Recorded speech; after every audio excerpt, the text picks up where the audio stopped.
Content note: this video contains mentions of mental health issues and addiction. Please proceed with caution.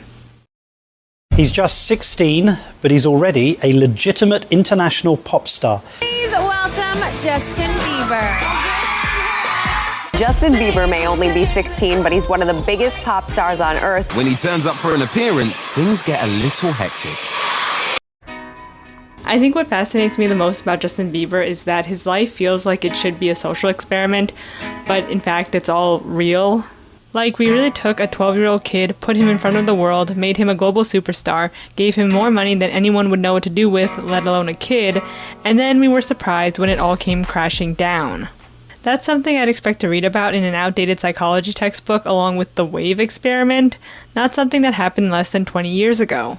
But it is all real, and just thinking about it makes me kind of sad that under capitalism, this sort of thing can happen to kids and teens. Like, adults can take kids and teenagers with talents and dreams and exploit them for their own gain. That's just the world we live in. And it's framed as aspirational and a good thing, rather than something that's really insidious. And it's so ingrained in us to want fame and fortune from a young age that kids willingly put themselves out there unprompted. This is anecdotal, but I remember watching Star Search as a kid, and I think that there was a special round where the contestants all had to be 12 years or younger, and I sat there thinking, wow, my time to make something of myself is almost up, and I was like 10. But shows like The Voice Kids are still thriving because this is what we've convinced ourselves ultimate happiness looks like. And I think Justin Bieber is a perfect example, and perhaps the last or latest example, of a child star coming to grips with being an adult and all of the things he missed out on and will never get back, and how he couldn't really consent to any of it as a 15-year-old boy.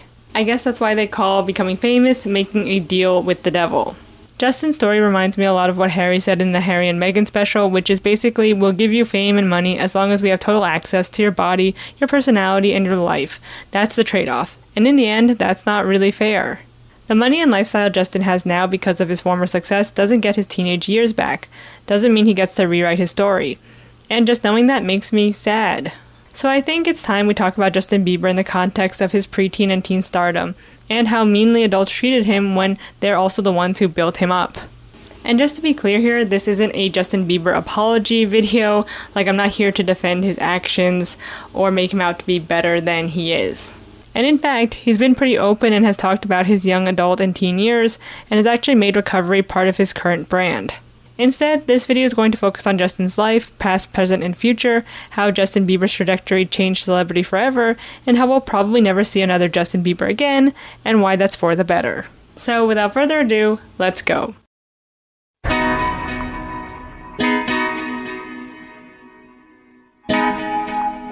Justin Bieber is the son of Jack Bieber and Patty Millett, who was only 18 at the time of his birth. He was born in Ontario, Canada in 1994 and raised in the city of Stratford. He and his mom lived in an apartment in low-income housing, and in the meantime, Justin sang covers of his favorite songs, specifically to Ne-Yo's So Sick and Chris Brown's With You. His mom would record videos of him singing and post them on YouTube to share them with family and friends, and eventually by 2008, they caught the attention of a then 27-year-old Scooter Braun. At the age of 13, Scooter moved Bieber and his mother to Atlanta, where he began recording demo tapes, and soon after, Bieber was singing for Usher. So clearly Justin had very humble beginnings. He had that perfect rags to riches story. His mom was a teen mom, barely making ends meet. Justin has this dream to be a singer, and out of the blue, here comes Scooter with a recording contract. I think it's worth mentioning that Justin did come from the lower class because he's not a nepotism baby like his wife, his friends Kendall and Jenner and Jaden Smith, or even comes from wealth like Billie Eilish, and in my opinion, he was chosen partly because he and his mother were desperate for money. Similarly to how Lou Pearlman was situated in Orlando to prey upon boys of single mothers who were desperate to make their sons' dreams come true and to get out of bad financial situations. I also think it's important to highlight here how big of a part the internet played in Justin Bieber becoming famous. Like, he wouldn't have become famous or have been discovered if it wasn't for YouTube. I would even go on to say that Justin Bieber is the first child star to come from the internet, which is huge considering where we are now when it comes to kids and teens being discovered online.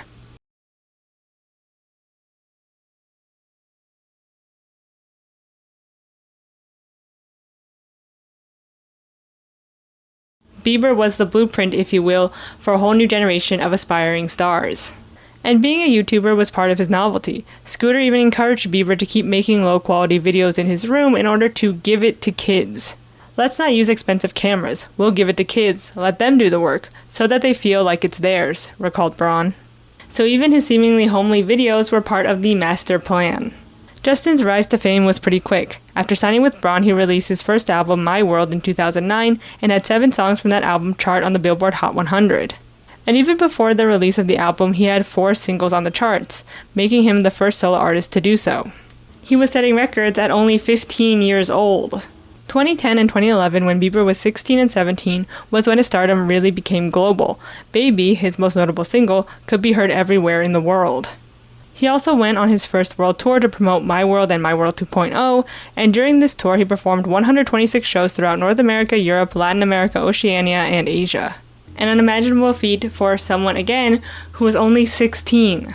Not only that, but he also recorded a Christmas album and re-recorded All I Want for Christmas Is You with Mariah Carey.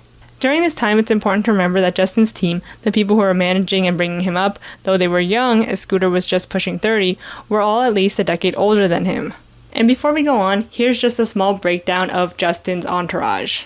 There's of course Scooter Braun, the head of his label and entertainment executive. Then there's Allison Kay, who is his general manager and in charge of his schedule.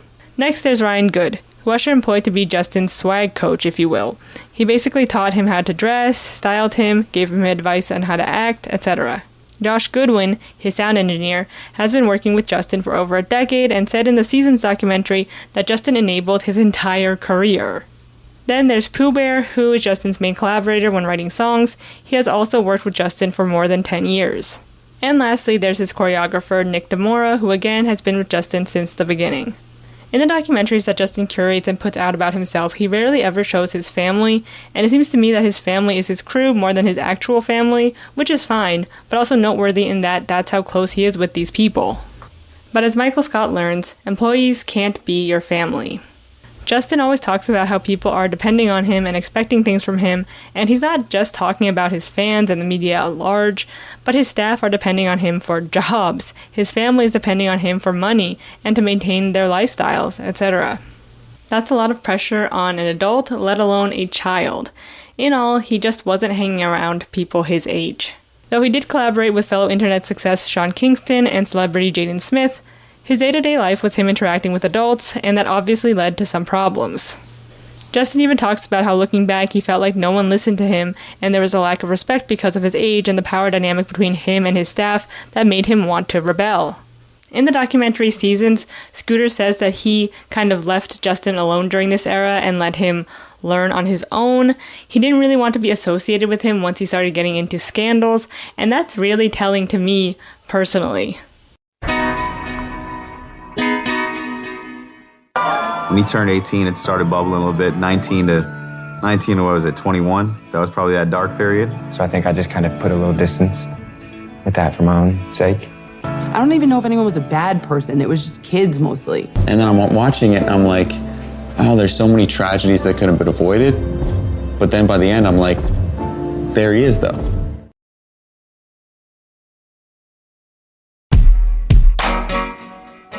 The scandal started during Justin's Believe era from 2012 to 2013. He was 18 and 19 and set out on a 7-leg world tour with a total of 155 shows.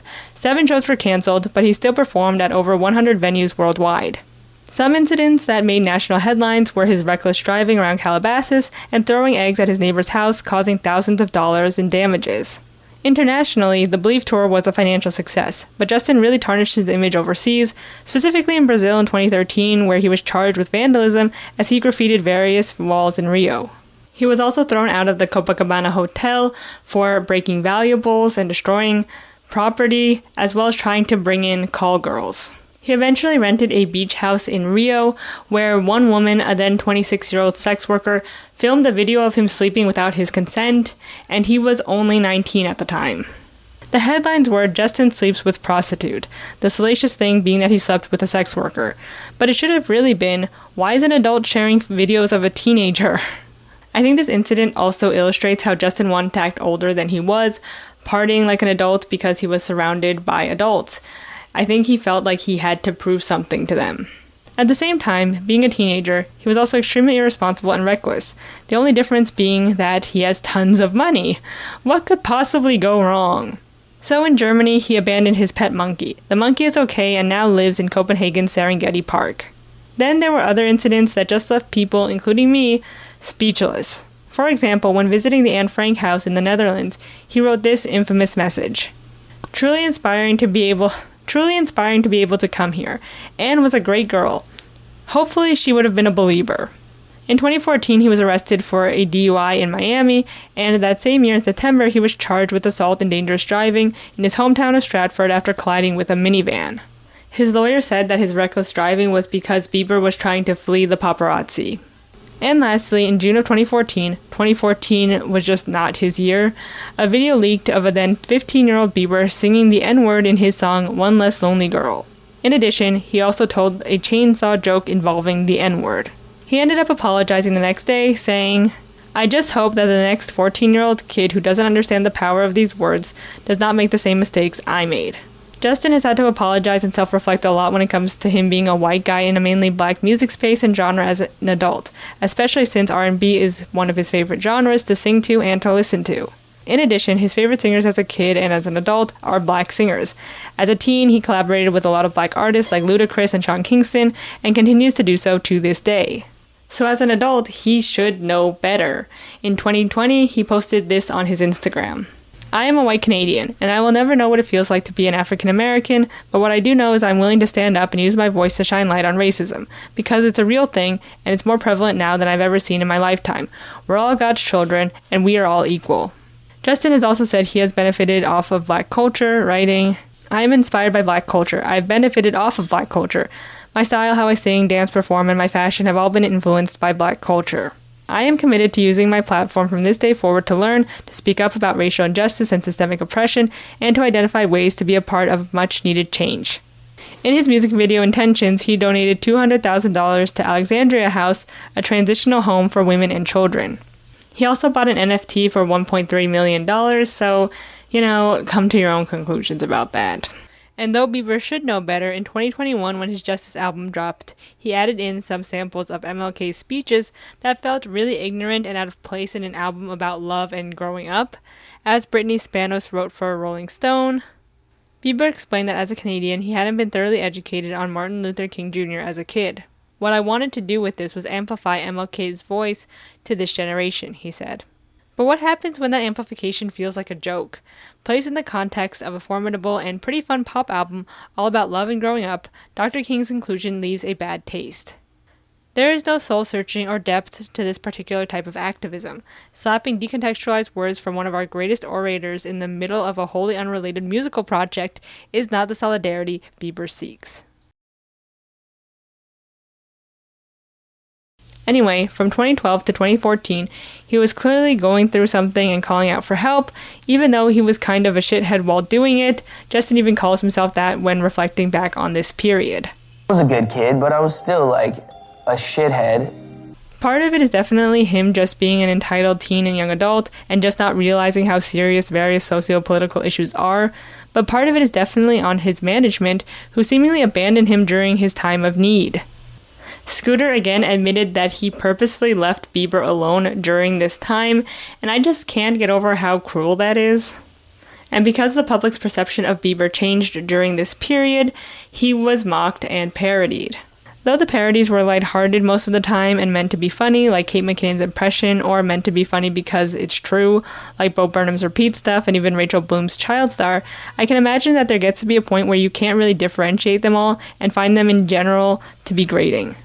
The one I find the oddest is Andy Samberg's Never Stop, Never Stopping, making fun of Justin's Never Say Never era, the joke being that he said never twice when he said never say never. Hilarious. I do find it odd that Bo Burnham ended up using Justin Bieber's name in Repeat Stuff when he himself knows what it's like being a kid picked up from the internet and made famous. Like Burnham and Bieber's life share a lot of parallels, and Bo's song Art is Dead, a masterpiece by the way, not only speaks to his own experience, but to a lot of kid and teen entertainers, including Justin Bieber's experience. But unfortunately, Bieber didn't become as self-aware until much later in his career to really garner the type of sympathy that Bo Burnham did. Burnham has also been marketed as an intellectual, whereas Bieber was framed by the press as a no-good teen vandal, which he was, but again, see Artist Dead's lyrics. He'll be rewarded for never maturing, for never understanding or learning. My drug is attention, I'm an addict, but I get paid to indulge in my habit. Bieber grew up in a world where everything was about him. He grew up in an environment that was, of course, going to produce an entitled human being. That doesn't excuse his actions, but makes them more understandable on a wider scale. Moving on, it's important to note that Justin was mocked even before he went bad. For example, he was hated by a lot of men who found him to be girly and gay. I think he and his fans got a lot of hate simply because he was a tween and teen girl idol. In 2011, he appeared on Love's magazine cover of their androgynous issue. He also was mocked for looking and sounding younger than his age, which is a really weird thing to mock someone over. Overall, he was a butt of a lot of jokes even before he started to rebel against his boy-next-door image. In 2011, a woman even claimed that she had his child, even though he would only be 17 at the time of the incident and she was like 20, so that whole thing was gross. But with all of that said, it makes sense that he would want to rebel against his soft or feminine image since it got him so much negative attention. In addition, because of the lifestyle he was living, where he was constantly working and entertaining, where adults were demanding things of him constantly, it led him to not only lash out, but to rely heavily on substances, specifically lean and... Yeah, I think maybe the lean. I'm not saying any of this to excuse his actions, but rather to bring to light why he was so angry during this time, and how in the grand scheme of things it made sense in his mind to do what he was doing, since he didn't have a healthy support network to fall back on. It's honestly surprising and a blessing that he's still here. In 2015, he came back with his most popular album to date, with 14 million copies sold, Purpose. He was able to enter the public's good graces again as he turned over a new leaf and seemed to do a complete 180 turn. No longer was he a bad boy, but instead a devout Christian. He threw himself into his faith and was baptized in 2014 into the Hillsong Church, which ironically was the same cursed year we just talked about. Hillsong is a really not good church, by the way, and I don't have time to go into it, but there's plenty out there to read. Anyway, it seems like in 2015 he started to take his faith really seriously, and his Purpose album reflects that. He started talking more about God, his gift, and how everything happens for a reason. And though it might seem weird that Justin rebranded himself as a man of God, there was always these underlying tones of religiosity to his work. I mean, the album before this, or a few albums before this, was called Believe. He also grew up with a very Christian mother. I mean, she was really anti-Semitic towards Scooter in the beginning because he was Jewish. She reportedly said, "God, I gave him to you. You could send me a Christian man, a Christian label. God, you don't want this Jewish kid to be Justin's man, do you?" So that's lovely. Justin also said when he was younger in 2011, at the age of 17, that abortion is like killing a baby. However, once Roe v. Wade was overturned, he came out in support of the pro-choice movement. Religion being Justin's new brand is weird, but I also think it's been a long time coming. I also think that it has to do with whatever rehab he ended up going to. Lastly, I think him being able to frame life events as part of a bigger picture helps him cope with how chaotic his life has turned out. But I don't think this deep dive into religion that he's been advertising to the world is really helping. Like, it seems to me he's going from one extreme to another, which isn't very healthy. Like, he was filling his body with toxins, so now he's doing all of these different detoxes and cleanses, and not really finding a balance. And honestly, having a model as a wife doesn't really help him find that balance. Oh, no wonder this burger tastes like absolute hell. So maybe not eat the whole Snickers? And we see that whatever he's trying to do isn't really working. For example, he had to cancel his Purpose tour due to his mental health issues, though I think it's good that he feels secure enough to cancel the tour to put his health first. But I feel like he keeps throwing himself in the spotlight even though he doesn't really want to, both because he does seem to really love music, but also because his crew of 15 years are depending on him. He also, of course, wants to keep the lifestyle he's grown accustomed to, and to do that, he needs to keep putting himself out there whether he's ready to or not. Also, while I was making this video, Justin sold his share of his music catalog for $200 million. Some people are saying he did this to take the money and run, and honestly, maybe he doesn't know if the music he'll be making in the future will be as popular as the music that he once made. But let me know what you think down below. So Justin took a 4.5-year break after his Purpose era and came back with his next album, Changes. He promoted the album with self-curated documentaries on YouTube, as well as his Our World movie. In these clips, we can see that Justin is very self-aware of who he is, a former teen idol who hasn't fully recovered from being a teen idol. He also talks about addiction, and we see how he's recovering, etc. For instance, we learn that because of his addiction and lifestyle, his dopamine receptors are imbalanced and he needs NADs to help repair them. He also suffers from anxiety, depression, adult ADHD, and erratic sleep patterns. And due to this, his therapist has taught him coping techniques called havenings, which are basically self-soothing techniques, which is why Justin is always rubbing his hair, touching his arms and legs. He needs to fidget, and he admits that in the documentary. He also has Lyme disease, mono, and Epstein-Barr, which causes temporary paralysis in his face. To deal with all of this, he not only sees a therapist, but also a brain doctor, as the documentary puts it, named Dr. Daniel Aman. He also uses an oxygen chamber in order to help his anxiety. Hailey Baldwin, his wife, comments on how people watching the documentary won't get it and call it rich people shit. People are gonna think he's a crazy person. People are gonna be like, what is this contraption machine that's some like rich people shit? I don't know. And it's like the problem isn't that he's using an oxygen chamber, the problem is that they're not accessible to everyone. But rather, Hailey, and honestly Justin too, thinks that people are just jealous of them and that's why they hate them, when in reality it's because even though they realize their privileges, they don't really understand how them being rich means that there are some people with nothing. Rather than thinking we shouldn't have this much stuff or more people should have more of our stuff, they say it's God's will and God's gift to them in order to absolve themselves of any blame. In addition, in these documentaries, though they do acknowledge that Justin has all of these health problems because of how he was brought up, they never say that that shouldn't have happened to him. Instead, again, it's God's way, Justin's purpose, etc. But anyway, Justin is clearly going through it, and I do think it's unfair how Scooter says after watching Justin's Lonely video that even though there are some things that he could have done better or that he regrets, Justin is still here, so I must be doing something right. Like, what? Man, I think that there was times where I was really, really suicidal. Like, really like, man, is this pain ever gonna go away? If I could do it all over again, I would have had you in therapy day one, having someone separate from all of us to talk to. I was 25. There was so much that happened that like we didn't take the time to explain, but it's because I didn't even think to explain it to you. And then I'm watching it and I'm like, oh, there's so many tragedies that could have been avoided. But then by the end, I'm like, there he is though. Yeah. And I'm like, well, this is a celebration. Imagine your parents saying that to you after you admit that you felt suicidal. Well, you're still here even though I abandoned you for a while. So, win-win? It is a miracle that Justin is still here, but it was no thanks to you. I also think that Justin's wealth and thus access to mental health resources doesn't make what he went through okay. At least he has the money to pay for his recovery, sure, but that doesn't justify what happened to him. Adults making mean-spirited parodies of him, older women preying on him or trying to get money out of him when he was only a teenager, strangers calling him a girl, the media making him out to be a bad person when he clearly needed help, that's not okay.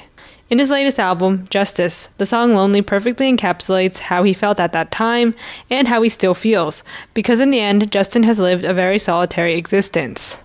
No one really has ever lived the life he did, and finding real friends and real relationships and human connection is tough because of that.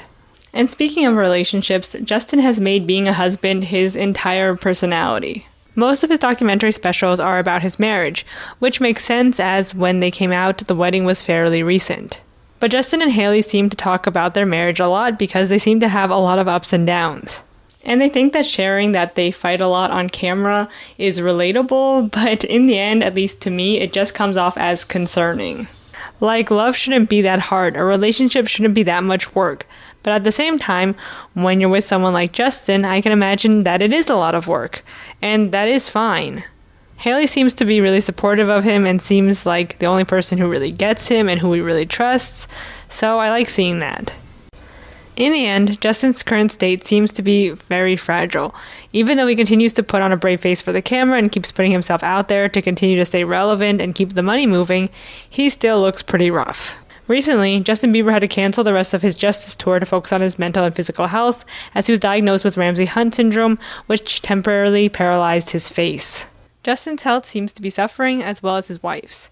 Haley had a mini stroke last year at the age of 26. She was diagnosed with a small opening in her heart called a patent foramen ovale, or PFO, that didn't close the way it should after birth. This caused the blood clot to move from her heart to her brain and led to her mini stroke. I just honestly hope that the two of them are okay. The road to recovery isn't linear, and it's filled with ups and downs, so it's sad to see these specials where Justin says he's just having off days, when it's clear he's still just overall hurting and not okay, but just has to push through it.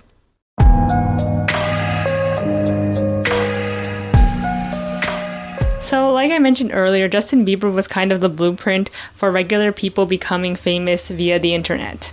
Other notable singers who later would get famous for singing online were Chloe and Hailey, Billie Eilish, Shawn Mendes, Halsey, and Lil Nas X. They were then made celebrities for their talents and gifts. Unlike previous generations of child stars who had to become famous via TV talent shows or through child-centered programming like Disney or Nick, they took their dreams into their own hands. Lil Nas X specifically worked on trying to go viral in order to promote his music. Of course, their stories are one in a million. Most kids, no matter how talented they are, will never be discovered through singing covers online. But we don't hear about those kids. What's important to note here is that to become a celebrity via your online presence, you needed to have some sort of talent, mainly singing. Nowadays, any kid can get famous regardless of their talent. As long as people find you relatable and you have influence, you can use your online following to gain sponsors and launch a business for yourself. There's no longer this veneer that you're chasing some sort of dream. The truth is all out in the open. Teens and young adults are transparent about what the purpose of them posting online is, to get sponsorships and to promote ads in order to get money. The hashtag ad is even something to brag about. And if you get famous enough, you don't even need sponsors anymore because you can start your own company and line of products and say that that was what you were passionate about all along. Don't need a sponsor, no, you're the brand now. Of course, there was always product placement in music videos and artists always had brand deals, etc. But there was always this idea that at least this person is contributing music to the world rather than just trying to sell you Bang energy drinks. In today's media landscape, thanks to the Kardashians, you can be famous for contributing literally nothing, having no passion except to make money, and that's celebrated, of course, under this capitalistic system we all live in. I don't know how I feel about this transition. In a way, I like how just blatant it is and how there is no veneer, but at the same time, I do miss that. Like, at least we could lie to ourselves that these people deserve millions of dollars because they have a gift or craft. But I don't really know what to think, honestly, so let me know what you think down below. So there have been a few global superstars throughout the 20th and 21st century. And by global superstar, I mean we're all collectively subjected to this person's life and art for years on end, and you know facts about this person whether you want to or not. Michael Jackson, of course, comes to mind as the last real one, and many have speculated that no one will ever reach the height of his fame ever again. This is mainly because we all live in our own little algorithm bubbles. Someone who's famous to you might not be really famous to me. We also don't really have that many collective pop culture moments anymore. And if we do, they're over in a blink of an eye because the internet moves extremely fast. Live music shows, for example, rarely exist, and if you miss someone's performance on SNL, you can just watch it on YouTube later. You don't need to be conscientious about what's going to be on TV and schedule time to sit and watch it. Award shows are rarely watched nowadays, and in fact, most are boycotted. In addition, due to the internet, there are more famous people than ever to keep up with. We're constantly seeing new faces, people are coming and going, the internet moves extremely fast, which makes it hard for people to stay relevant. I'd say Lil Nas X and Billie Eilish are probably the closest things to a global superstar that's come out of this newest generation of stars, along with K-pop acts like Blackpink and BTS, but they still haven't reached the likes of Michael Jackson, Beyonce, and Rihanna, but only time will tell. But for my generation, younger millennials, Justin Bieber, I think, was our last global superstar. He came out when the internet was still in its infancy, so he was still able to benefit from live shows that kids would have to tune in to see him.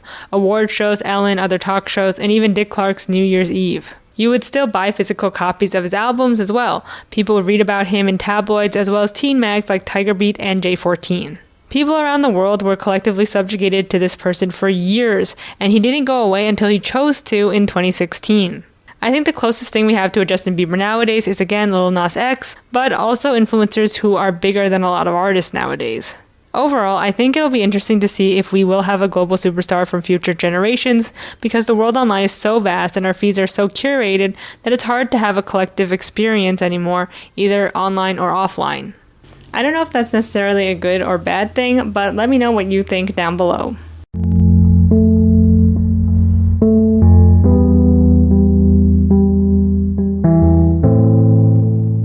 So since the Free Britney movement, we've taken a look back at how we've treated child stars and how their acting out, using substances and reckless behavior, was because of the way that they were treated by the media, the public, and due to the fact that they were living lives that were extremely abusive.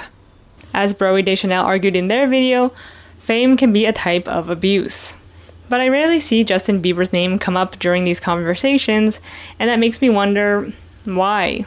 I think the first reason is that he took a really long break from the industry and people kind of just forgot about him, and that was kind of the point of the break too, so there's that. Secondly, I think a lot of people don't have good memories of him, which is fair, and are sick and tired of hearing about him after he was basically inescapable for almost a decade. Not to mention, people remain rightfully angry about the things he did when he was younger, his vandalism, reckless driving, endangerment to the public, racist remarks, etc. Lastly, he seems overall fine. Like, the narrative he's crafted for himself since Purpose is that he's just a regular dude figuring his mental health stuff out with the help of his doctors and Jesus. And I think the religious thing turns people off as to why he's not followed as much, and I think that he's okay with that. He's the only child star I've seen really self-reflect and be self-aware that he went through an experience that no other kid should ever have to go through again, and I think that self-awareness is really refreshing. But it's also kind of boring for people who just want to see him crash and burn again. And honestly, in the end, even though that's the narrative he's created for himself, that he's getting better, he still is fairly vulnerable and definitely should take another break from creating until he's ready to do so again. Nowadays, since we've delved so deeply into what it takes to be a child star and teen icon, I doubt that we'll see another Justin Bieber. I think we're definitely more protective and aware of the abuse that kids in the entertainment industry face and how that's not right. I don't think many people would see Justin Bieber's story today as aspirational, even though it was framed that way since the beginning of his career. But for this change to happen, the parents and adults in kids' lives need to be aware too, not just the greater society. For example, a mom in Brazil made her 14-year-old daughter delete her TikTok account with 2 million followers because she knew that it was bad for her child's mental health. When I first heard that story a few years ago, I was really angry at the mom, but now after becoming a Justin Bieber biographer, I totally get it. We also need to fix this problem of celebrity and fame, and thus exploitation, being the only way to escape poverty, but that's a larger systemic issue that we as individuals can't fix. So that's it for the video. I hope you all liked it. I did a lot of research for it. It took me a long time, so if you did like it, please give it a like and leave a comment down below. Share it with someone if you can, and thanks so much for watching. I honestly didn't know that much about Justin Bieber going into this. I wasn't a believer, and I'm not a Justin Bieber stan. I just think that his whole life is just really interesting. And just to state here, these are all just my opinions. You don't have to agree with them. And also, this video, again, isn't trying to redeem him in any way or make you feel bad about him. It's just using Justin Bieber as a way to talk about larger societal issues. So, thanks again for watching, and I'll see you in the next one. Bye.